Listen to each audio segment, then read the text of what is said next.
నమస్కారం గురుగారు. శ్రీమాత్రే నమః. శ్రీ గురుభ్యో నమః.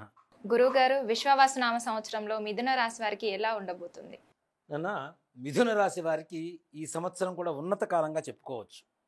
ఇంతకాలం అంటే మే 15వ తారీఖు వరకు 12వ స్థానంలో ఉండేటువంటి గురుడు మే 16వ తారీఖు నుంచి మిథున రాశిలోకి ప్రవేశం చేస్తున్నాడు.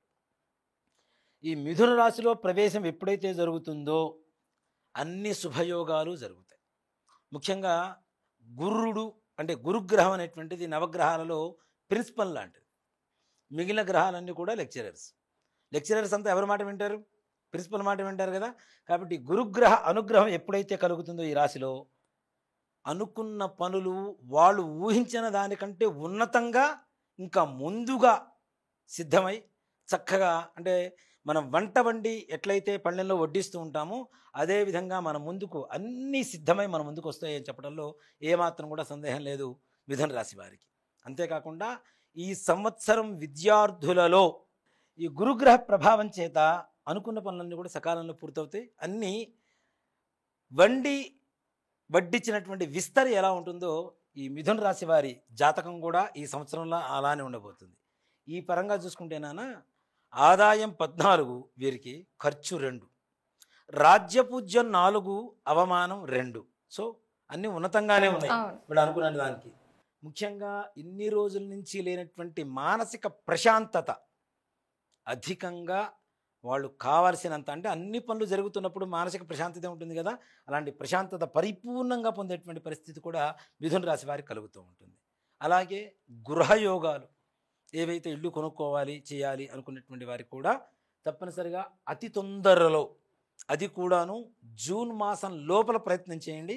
తప్పనిసరిగా గృహయోగాలు కూడాను అనుకున్న ధరలో మీకు చేతికి అందేటువంటి పరిస్థితులు తప్పనిసరిగా కనబడుతూ ఉన్నాయి. అలాగే విద్యార్థుల విషయానికి వస్తే అతి ఎక్కువ మంది ఈ సంవత్సరంలో ఎవరైనా MBA కానీ CA కానీ పాస్ అయ్యేటువంటి విద్యార్థుల్లో మిథున రాశి వారు ముందుంటారు. అంటే వ్యాపార శాస్త్రం, గణిత శాస్త్రం, ఈ రెండింటికి సంబంధించినటువంటి విద్యల్లో మొట్టమొదటిగా మంచి ర్యాంకుల్లో సంపాదించేటువంటి వాళ్ళు ఎవరైనా ఉన్నారు అంటే మిథున రాశి వాళ్ళే ఉంటారు. అంత యోగకాలంగా చెప్పుకోవచ్చు. అలాగే విదేశీ ప్రయాణాల కోసం ప్రయత్నించేటువంటి వారికి కూడా చాలా సానుకూలం. మిథున రాశి వారి రైతుల వ్యవహారానికి వస్తే భూమాత వారిని పరిపూర్ణంగా అనుగ్రహించడానికి సిద్ధంగా ఉందని చెప్పుకోవచ్చు.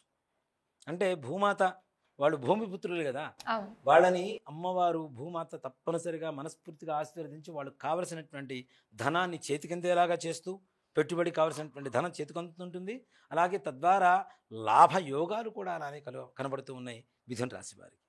ఇంకా రాజకీయ నాయకుల వ్యవహారానికి వస్తే అసలు మనకి పదవులు రావు, వీటి గురించి మన ప్రయత్నాలు మానేద్దాం, మన రాజకీయాలు వద్దు, రాజకీయ సన్యాసం తీసుకుందాం అనుకునేటువంటి వాళ్ళకు కూడా పెద్ద పెద్ద నాయకుల దృష్టిలో వీరి పేరు వినపడి వారికి ఉన్నతమైనటువంటి అధికార యోగం కలిగేటువంటి పరిస్థితి కూడా మిథున రాశి వారికి ఈ విశ్వావసునామ సంవత్సరంలో కలుగుతుంది.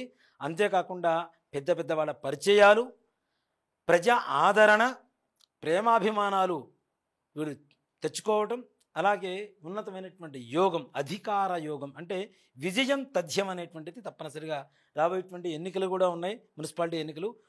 అట్లాంటి వాటిల్లో కూడా మిథున రాశిలో ఉండేటువంటి వారిలో ఎక్కువ మంది గెలిచేటువంటి ప్రయత్నాలు, ఫలితాలు కనబడుతూ ఉన్నాయి ఈ మిథున రాశి వారికి. ఈ రాశి వారికి ఆరోగ్య పరిస్థితి ఎలా ఉంటుంది గురుగారు? ఆరోగ్య పరిస్థితి కొంచెం జాగ్రత్తగా ఉండాలి నాన్న. రక్త సంబంధమైనటువంటివి, చర్మ సంబంధమైనటువంటివి, నేత్ర సంబంధమైనటువంటి అనారోగ్యాలు కొంచెం వీరికి దరిచేరేటువంటి అవకాశాలు ఉన్నాయి. ఇవన్నీ కూడాను మనం తీసుకునేటువంటి జాగ్రత్త మీదనే ఆధారపడి ఉంటుంది. అలాగే మన ఆలోచన స్థితి కూడా మనం చూస్తున్నటువంటి అనారోగ్యాలకు కారణం అవుతుంటుంది. కాబట్టి ఎక్కువగా ఒత్తిడికి లోనవ్వకుండా, టెన్షన్ పడకుండా ప్రశాంతంగా ఆలోచించగలిగితే భవిష్యత్తు బంగారమయంగా ఉంటుందని చెప్పడంలో ఏమాత్రం కూడా సందేహం లేదు. ఇలాంటి వాళ్ళు ఎలాంటి పరిహారం చేసుకుంటే మంచి జరుగుతుంది గురుగారు? మిథున రాశి వారికి ముఖ్యంగా సూర్యుడికి సంబంధించినటువంటి ఆరాధన ఎవరైతే చేస్తారో, అంటే ప్రొద్దున్నే ప్రతిరోజు 6 గంటలకు లేచి స్నానం చేసి చక్కగా సూర్యభగవానుడికి నమస్కారం చేయటం, అలాగే ఇంట్లో ఆదిత్య హృదయం అని చెప్పి మనకి పుస్తకాలు దొరుకుతుంటుంది, యూట్యూబ్లో దొరుకుతూ ఉంటుంది, చదివేటువంటి ప్రయత్నం చేయండి. అవకాశం లేకపోతే కనీసం వింటూ ప్రతి ఆదివారం కూడాను కొద్దిగా గోధుమ రవ్వ, పంచదార కొద్దిగా 2 చుక్కల పాలు వేస్తే చక్కగా ముద్దలాగా తయారవుతుంది. సూర్య భగవానుడికి ప్రసాదంగా నైవేద్యంగా పెట్టి దాన్ని ప్రసాదంగా స్వీకరిస్తే ఉండేటువంటి అనారోగ్య సమస్యలు కానీ ఆర్థిక చిన్న చిన్న సమస్యలు కానీ ఇంకా విజయం అతి తొందరగా దగ్గర అవ్వడానికి కూడా అవకాశం కల్పించేటువంటి పరిస్థితి ఆదిత్య హృదయం ద్వారా వీరికి కలుగుతూ ఉంటుంది. గురుగారు, వ్యాపారం చేసే వాళ్ళకి ఈ సంవత్సరం ఎలా ఉండబోతుంది? వ్యాపార పరంగా కూడా చాలా బాగుంటుంది నాన్న. ఆర్థికంగా మంచి లాభాలు ఉంటాయి. ముఖ్యంగా వీళ్ళకి ఎన్నో సంవత్సరాల నుంచి నరఘోషతో చాలామంది బాధపడుతున్నారు.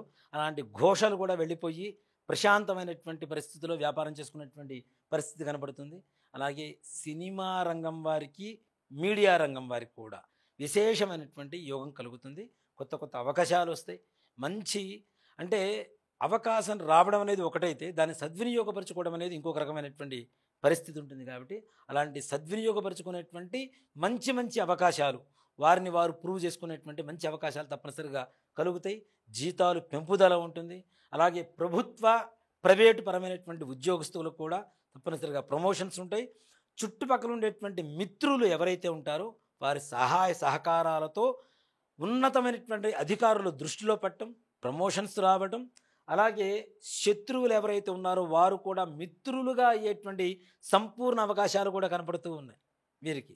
ఇక రియల్ ఎస్టేట్ రంగం వారి విషయానికి వస్తే జూన్ 20వ తారీఖు నుంచి ఇంతవరకు ఏదైతే నష్టాల బాటలో నడుస్తూ బాధపడుతూ తీసుకొచ్చి పెట్టుబడులు పెట్టాము, వడ్డీలు కడుతున్నాము, నష్టంలో ఉన్నాము, ఉన్న రేట్లు పెరగట్లేదు అనుకునేటువంటి బాధపడేటువంటి ప్రతి ఒక్కరికి కూడాను జూన్ 20వ తారీఖు తర్వాత మిథున రాశి వారికి విశేషమైనటువంటి ధనయోగం కలగబోతోంది.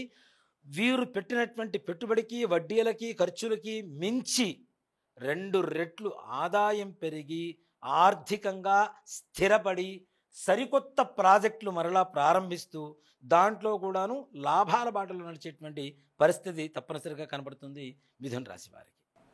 ఓకే గురుగారు, మిథున రాశి వారి గురించి, వాళ్ళు చేసుకోవాల్సిన పరిహారం గురించి చాలా చక్కగా వివరించారు. ధన్యవాదాలు. శ్రీమాత్రే నమః. శ్రీ గురుభ్యో నమః.